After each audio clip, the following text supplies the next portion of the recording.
This is just another one of those days, another day, another damn delay, because The Batman Part 2, the movie that was supposed to come out on October 3rd, 2025, is now coming out 1 year later on October 7th, 2026. Now, why is this the case? Well, I'll tell you why. The reason why is because of the script and the fact that it was far from complete. Now, that may seem like a red flag, because if a script is taking a long time to make, that means the script is bad, they are restarting the movie, or maybe the studio is interfering too much with the process, etc., etc. But no, that is not the reason. The true reason why Batman has been delayed is because of the writer's strike that took place, which put writers in a position to not produce any written work for the studios. And the reason why is, of course, the movie studio billionaires chose not to pay their writers fairly. And in all honesty, fair enough, because what goes around comes around. Like, if movie studios are making a bunch of money but are refusing to pay their writers fairly, guess what? The movies that are supposed to be your moneymakers aren't going to be made, and you're going to have to pay even more money just to delay the film because of your lunacy and arrogance. And just so you know, delaying a movie can cost more money than it needs to be, especially blockbuster movies, because the money being used is the money from the marketing budget. But on top of that, these movie studios have signed contracts with the financiers or investors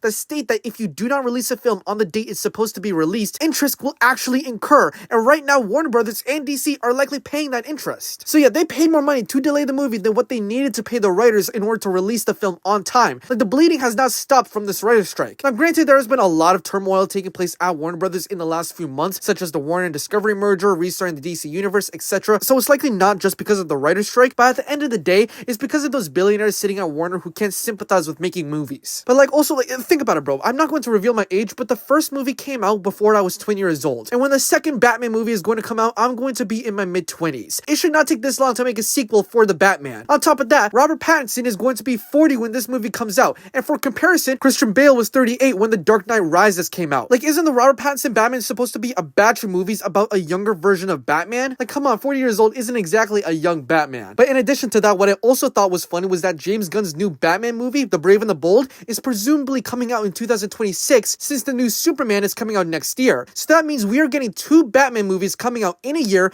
which is just box office poison, or they have to delay The Brave and the Bold, which is just, once again, it's silly. But hey, it is what it is. There are bigger things to worry about in life, like, I don't know, acne. And I just want to rant about this for a little bit because it's just frustrating how the movie business works sometimes. But yeah, that's it. Bye.